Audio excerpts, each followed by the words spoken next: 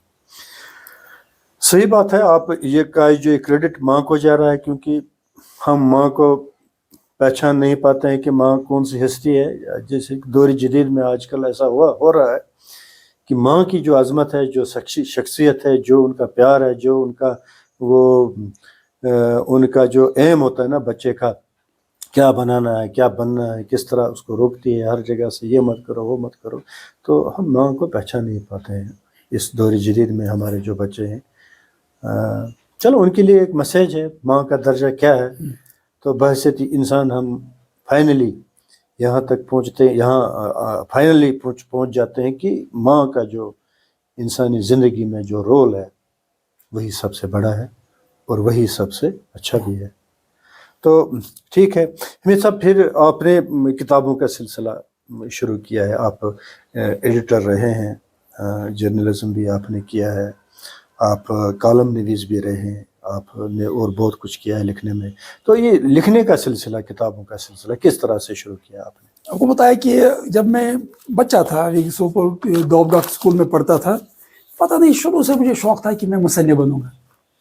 پہلے ہیرو بننے کا شوق تھا، وہ بھی ایک زمانہ تھا۔ اچھا، فلمی ہیرو، ہاں، اچھا کیونکہ اس میں وجہ یہ تھی کہ میرے والد صاحب چونکہ خواجہ سبز پنڈت مرحوم کے ہاں کام کرتے تھے، مینیجر تھے ان کی جوائنری مل کے، اور ان کے ساتھ تھوڑا سا مراسم بھی تھے، رشتہ داری کے بھی تھے، تو ہم ہر اتوار کو میرے بڑے بھائی اور میں آیا کرتے تھے یہاں پر سوپور میں ہی، میرے والد صاحب رہتے تھے، مل میں ہی رہتے تھے، وہ جوائنری مل میں ہی رہتے تھے، تو ہم آتے تھے ہر اتوار کو اور اپنے والد صاحب کے پاس وہاں کھانا وانا بھی کھاتے تھے، پھر فلم بھی دیکھتے تھے۔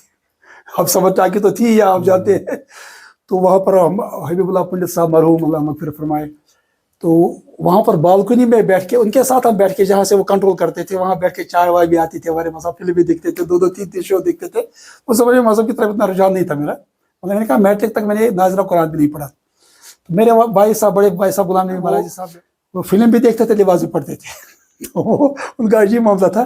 جب عصر کا وقت ہو گیا تو انٹرویو ہو گیا، دوڑتے ہوئے لباس پڑھ کے آئے، دوڑتے ہوئے واپس آ گئے۔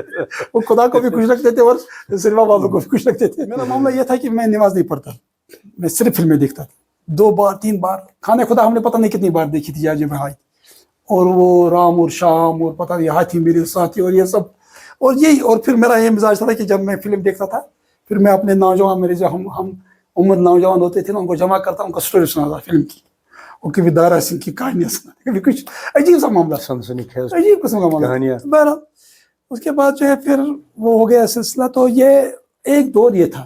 پھر اس کے بعد جب میں پاس بھی نہیں ہوتا تھا اپنے زوروں سے، پھر میرے مطلب ماموں اللہ مغفرت فرمائے، بڑے ان کے اثردار تھے وہ ہمارے دواب گاہ میں، ان کا اثر تھا، اچھا وہ جاگیر پہ بھی بارہ، تو وہ جاتے تھے پرنسپل صاحب کے پاس، ہیڈ ماسٹر صاحب ان کو پاس کرنا ہے، ہیڈ ماسٹر صاحب کی ضرورت انہوں نے نہ کہ سوال ہی دی، ان کا اپنا اثر تھا ایسا، وہ بھی تھے ایسے ہی آدمی اللہ مغفرت فرمائے۔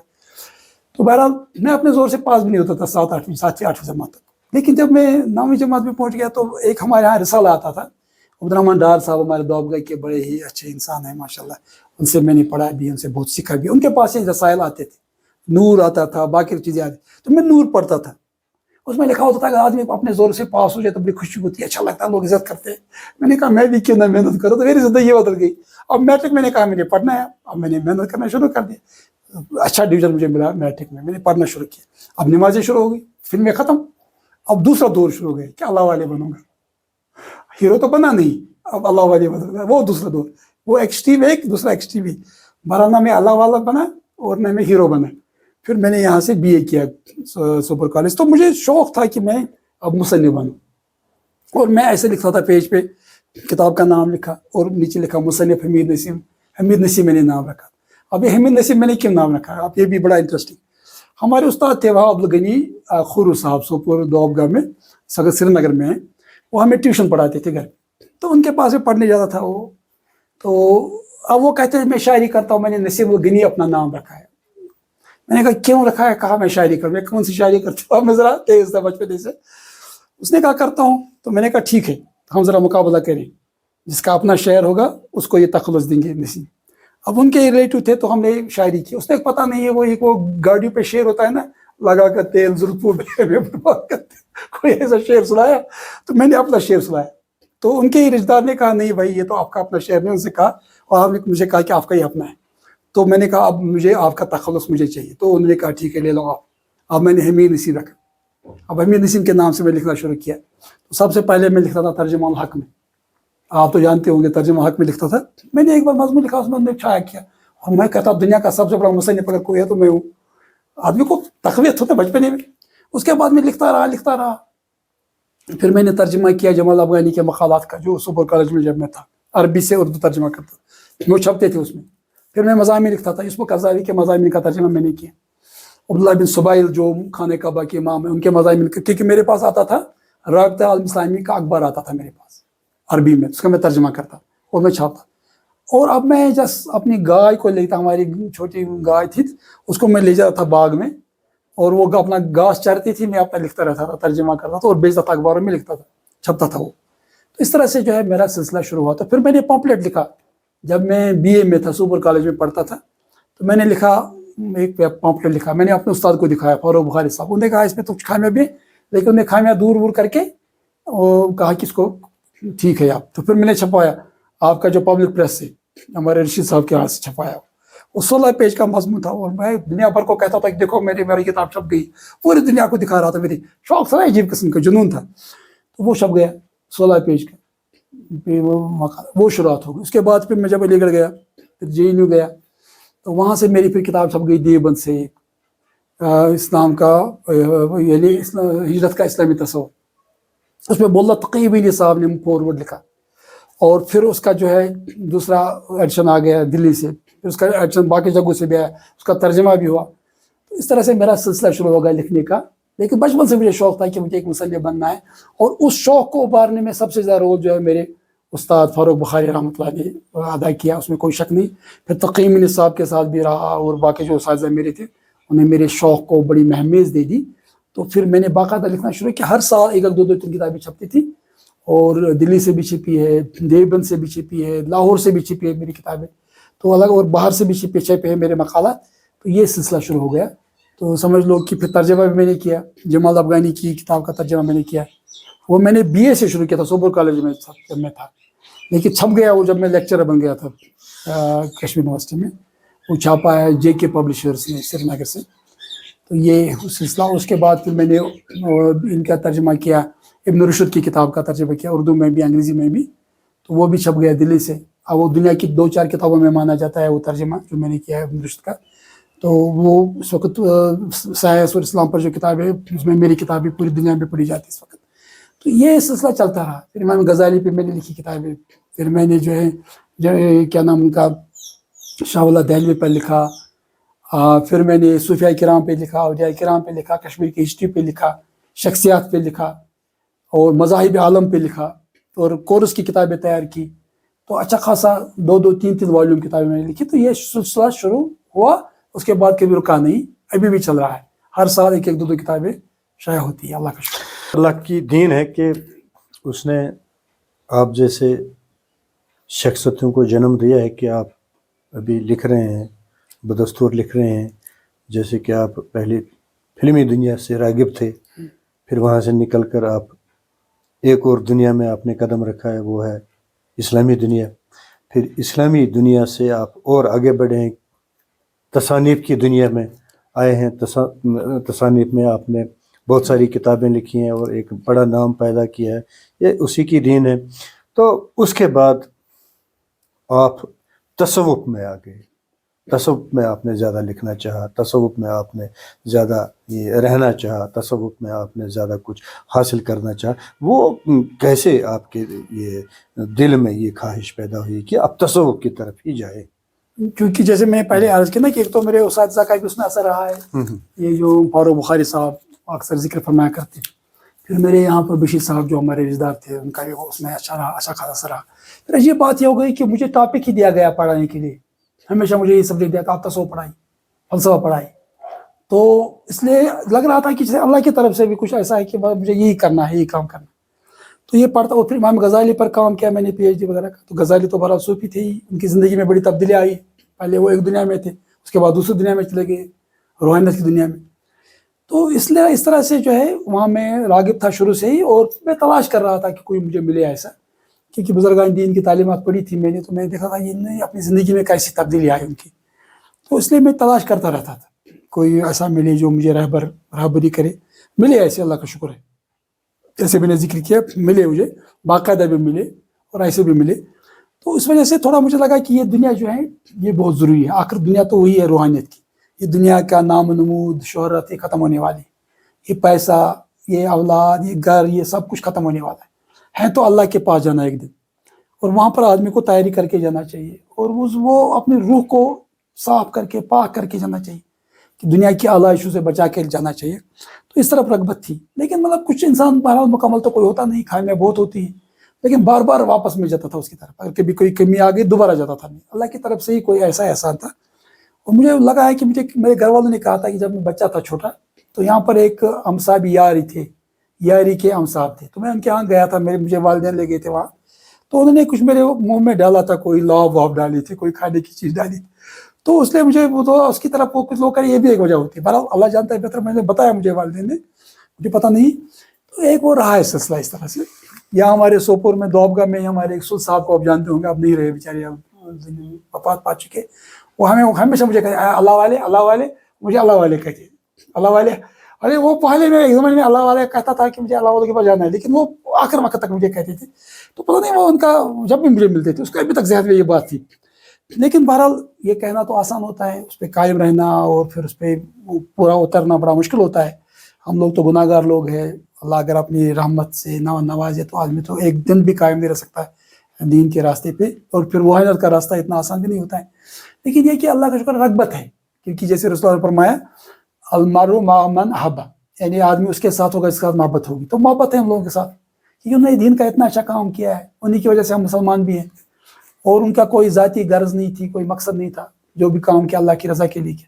جب سیلاب ہو گیا 1914 میں، تو اس وقت میں سوپور سری نگر سے یہاں آیا، اپنے گھر گیا. تو میں نے عجیب معاملہ کیا کہ جتنے ہمارے آس پاس کے بزرگان دین ہیں، مثلاً سعد صاحب ہیں ہمارے، شہاب الدین صاحب وہاں بخاری رحمۃ اللہ اچھبل میں، یا وہاں کلندر صاحب کا آستان بھی ہے نزدیکی وہاں، یا اسی طرح سے وہ کہتے کرتال سنگھ کا باغ جو ہے دوابگا میں، وہاں بھی ایک بزرگ دفن ہے وہاں.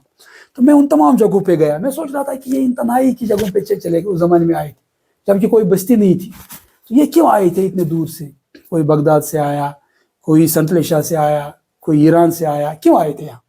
ایک مشن لے کے آئے تھے، اللہ کی رضا کے لیے آئے تھے، کوئی ذاتی غرض ان کو. پھر جب میں نے مطالعہ بھی کیا، اسٹڈی بھی کیا، تو مجھے لگا کہ یہ راستہ بہت امپورٹنٹ راستہ ہے. ٹھیک ہے لوگوں نے بہت ساری چیزیں ملائی بھی اس میں، لیکن جو صحیح تصوف کا راستہ ہے، روحانیت کا راستہ ہے، اس کو احسان کہتے ہیں، وہ بہت اہم ہے اور سب کے لیے بہت ضروری ہے وہ. تو اس طرح جو ہے مجھے لگا کہ یہ ایک ایسا راستہ ہے جس کو ہمیں تلاش کرنا چاہیے. اور اگر ہم ایسے لوگوں کو تلاش کریں، ان کی تعلیمات کو سمجھیں، تو وہاں ہمیں دین بھی ملے گا، ہمیں ایمان بھی ملے گا، ہمیں احسان بھی ملے گا، ہمیں اسلام بھی ملے گا.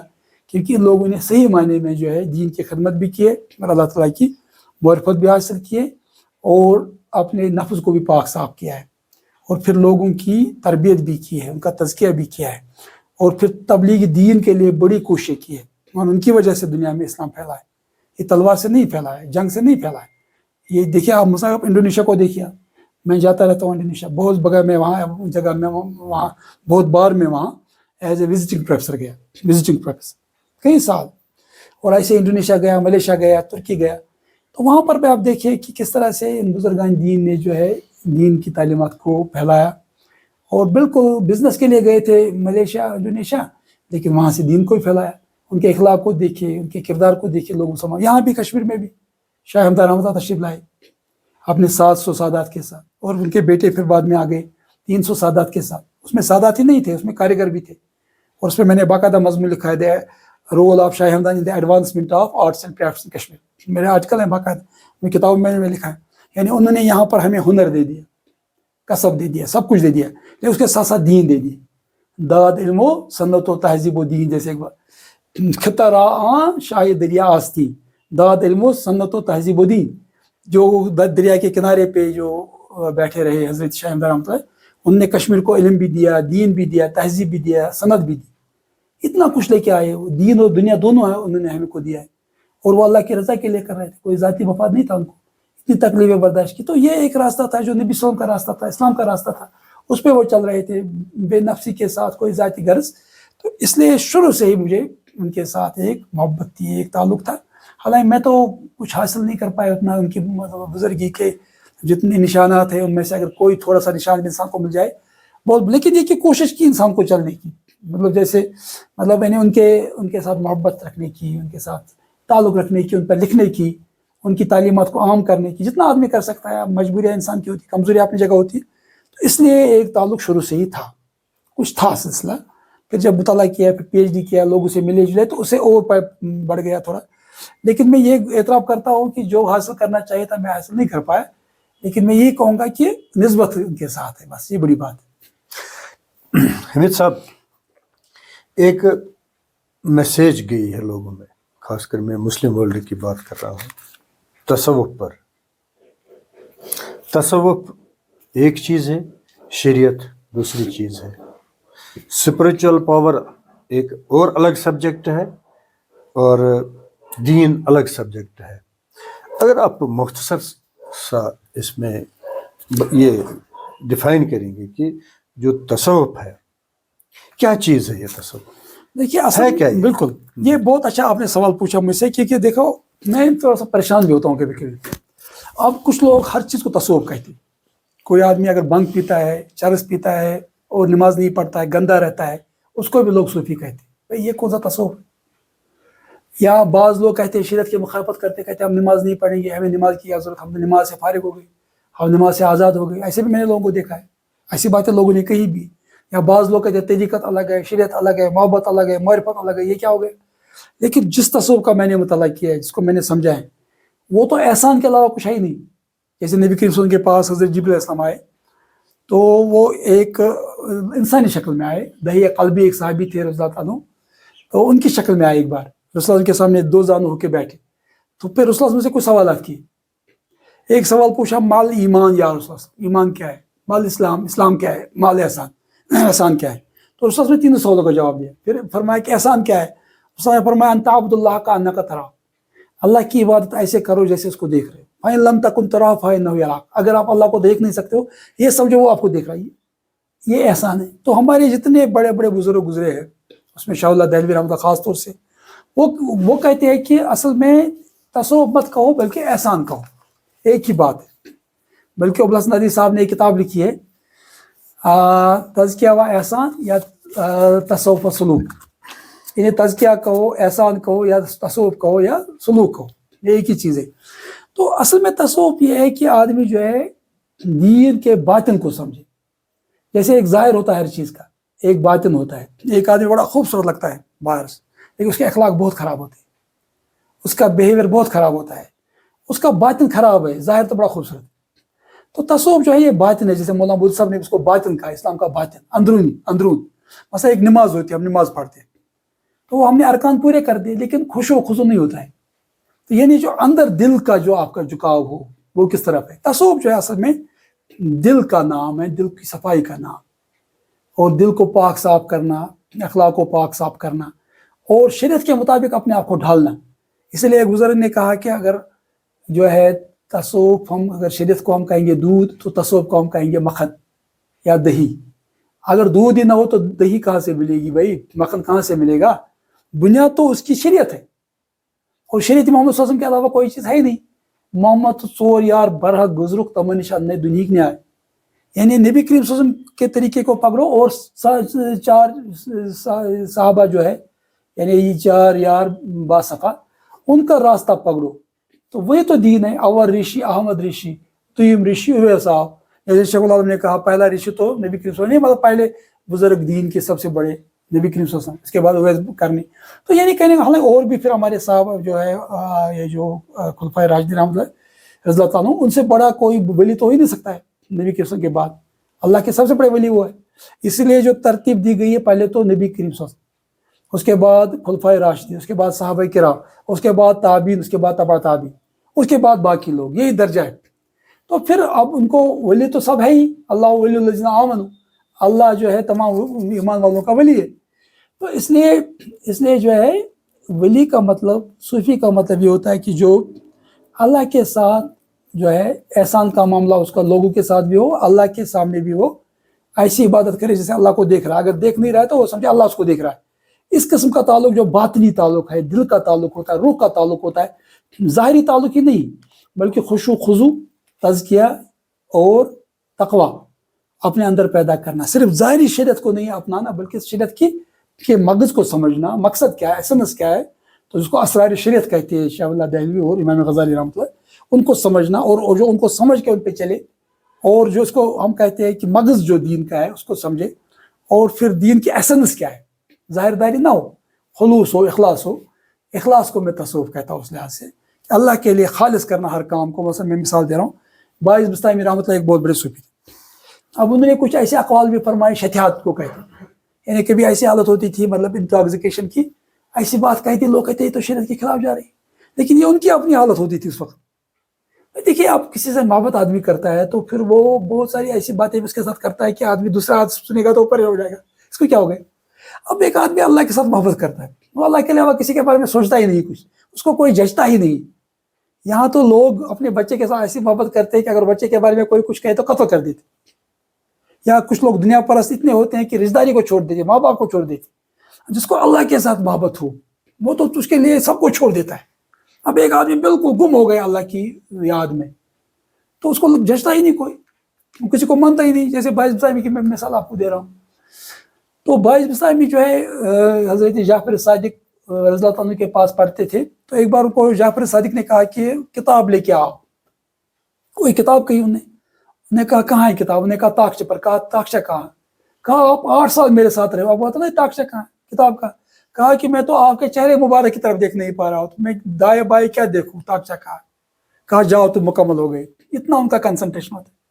کبھی کبھی ان کی حالت ایسی ہوتی تھی نا کہ وہ گھر میں ہوتے تھے, ان کا نوکر کھٹکھٹا تھا دروازہ, کہ کہتے کون ہے؟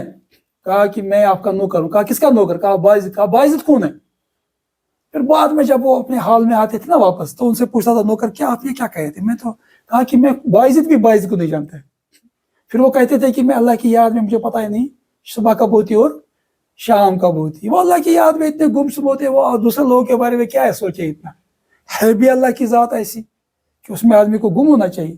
یہاں تو لوگ معمولی چیزوں سے محبت کرتے تو سب کو بھول جاتے. تو اللہ کی محبت جب آدمی کے دل میں پیدا ہو جائے وہ دوسری چیزوں کی کیا اہمیت ہے. ایک بار باعث بستامی نے سنا کہ کوئی بزرگ آئے مسجد میں, تو نے کہا میں ان سے ملنے جاؤں. جب وہاں ملنے گئے تو دیکھا کہ تھوک رہا ہے کھڑکی سے. کہا کہ یہ کیسے ہو سکتا ہے ولی جو سنت پہ عمل نہیں کرتا ہے. پھر نہیں ملے ان سے. پھر جب راستے جاتے تھے نہ دائیں دیکھتے نہ بائیں دیکھتے. کہا اللہ کے گھر جا رہا ہوں. ادب احترام سب کچھ اللہ کے ساتھ کنسنٹریشن, تو یاد دلائی. تو یہ تصوف اصل میں یہ ہے کہ آدمی اللہ کے لیے اخلاص کے ساتھ کام کرے, کوئی ذاتی غرض نہ ہو. آپ اپنے دل کو پاک صاف کرے. کسال سکون بے غرضے کاسس دلس تیز وسط جنتک حوصت جہنم کی بئیے دوز کی بئیے تے کرانچی عبادت. یعنی صرف اللہ کے لیے کام کرنا, اللہ کے لیے سوچنا, اللہ کے لیے زندہ رہنا. الحب للہ والبغض للہ. تو یہ نہیں خدا کے لیے محبت بھی, خدا کے لیے حسد بھی, خدا کے لیے سب کچھ کرنا. جیسے شیخ عبدالقادر جیلانی نے فرمایا کہ اسی حدیث کی تشریح میں کہا کہ دوستی کرے تو اللہ کے لیے, دشمنی کرے تو اللہ کے لیے, زندہ رہے تو اللہ کے لیے. تو یہ ہوتا ہے اصل میں صحیح معنی میں احسان تصوف. باقی لوگ اب ہر چیز کو لوگ تصوف ہے. صوفی نے یہی فرمایا کہ ایک زمانے میں تصوف تھا, اس کا کوئی نام ہی نہیں تھا, لیکن حقیقت تھی. اور آج ایک نام ہے, حقیقت کچھ بھی نہیں. پہلے ایک حقیقت تھی, نام کچھ نہیں تھا. اب نام ہے, حقیقت کچھ نہیں. ہر آدمی تصوف کہتا میں صوفی ہوں, 10-15 واج لاجن بس بنا سا صوفی. مست بلایا تھون پانس سنان کرن زین. نصب ایمان تو آپ کا جو ہے صفائی ہے. تو یہ ہمارے صوفیاء کرام تو اتنا اہتمام رکھتے تھے صفائی کا. آپ دیکھیے شیخ حمزہ رحمۃ اللہ ہر روز نہاتے تھے, غسل کرتے تھے تہجد سے پہلے. اور اس زمانے میں جبکہ وہاں پر کوئی گرمی انتظام نہیں تھا کچھ, اور برف کو مطلب جو ہے توڑ کے جو سے پانی نکال کے نہاتے تھے. یہ اتنا اہتمام کرتے تھے صفائی کا. اب آپ دیکھیے یا اس طرح امام غزالی نے کتنا لکھا ہے صفائی کے بارے میں, یا باقی بزرگان دین نے کتنا لکھا ہے. تو یہ جو لوگوں نے ہر چیز کو کہا تھا یہ تصوف نہیں. ہم نے جو تصوف پڑھا ہے قرآن حدیث اور بزرگان دین اولیاء کرام کی تعلیمات کی روشنی میں, شیخ القادر جیلانی کی تعلیمات کی روشنی میں, جو صحیح صوفی تھے, کتاب اللمہ ہے, اسی طرح سے نفحات الانس ہے, یا یہ جو کشف المحجوب ہے, یا امام غزالی احیاء العلوم الدین ہے, یہ تو بڑی بڑی کتابیں جو تصوف کی. ان کو پڑھنے کے بعد ہمیں لگا کہ تصوف کوئی اور ہی چیز ہے, قوت القلوب ہے, حجت اللہ بالغہ ہے.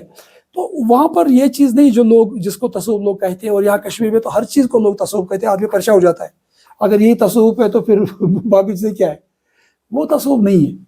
اور کچھ لوگ جن چیزوں جو محرمات ہیں جو اسلام نے حرام کی چیزیں ان کو بھی جائز رکھتے ہیں. اب غیر محرم عورتوں سے بیٹھنا یہ کہاں جائز ہے بھائی؟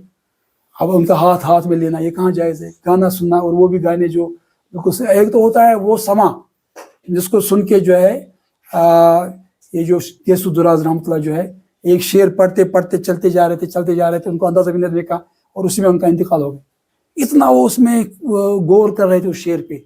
یعنی وہ شعر کیا تھا, یعنی وہ شعر یہ تھا, کشت گانے کھنجر تسلیم را ہر زماں از غیب جانے دیگر.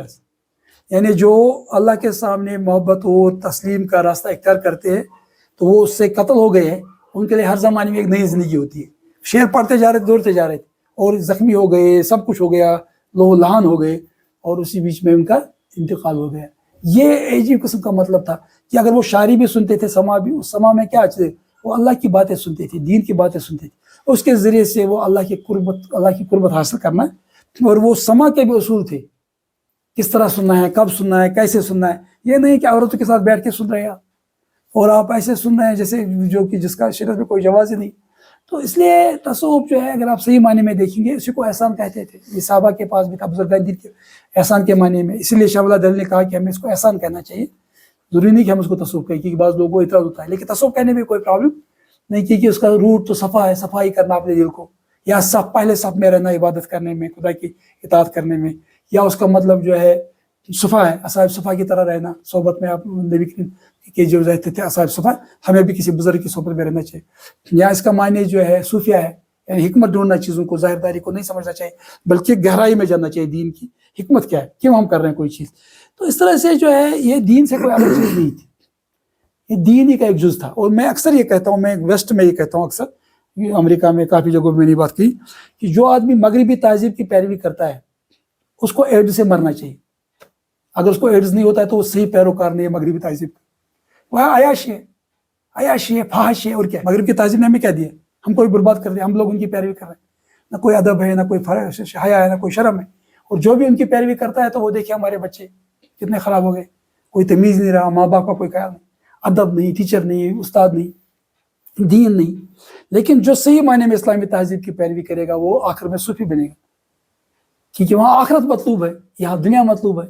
آج کا جو ہمارا علم ہے, آج کا سائنس ہے, آج کی تہذیب جو ہے, تو یہ سے اقبال نے کہا کہ عصر حاضر ملک الموت ہے تیرا, روح قبض کی تیری دیکھے تجھے فکر معاش. آج کا زمانہ تمہارے لیے ملک الموت کی طرح ہے, تمہیں ایک ہی فکر ہے کہ پیسہ کمانا ہے, دولت کمانی, اور کوئی مقصد نہیں, روح ختم ہو گئی, جسم ہی جسم ہے. تو اس لیے میں کہہ رہا ہوں کہ جو بھی صحیح معنی میں مسلمان ہوگا, اسلامی فکر کا حامل ہوگا, وہ ضرور روحانیت کی طرف راغب ہوگا.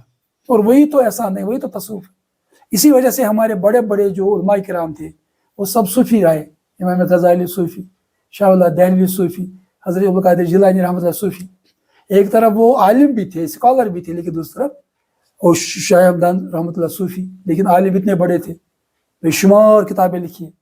تو اس زمانے کا ہر آدمی جو ہے صوفی بھی ہوا کرتا تھا, عالم بھی ہوا کرتا, جج بھی ہوا کرتا تھا, اور اللہ کی اطاعت بھی کرتے تھے, لوگوں کی خدمت بھی کرتے تھے, اور ان کا اللہ کے ساتھ تعلق تھا. جیسے فرسان باللیل, فرسان بالنہار, رہبان باللیل, دن کو گھوڑوں کے پیٹھ پہ سوار اور رات کو اللہ کے سامنے جو ہے راہب کی طرح عبادت کر رہے ہیں.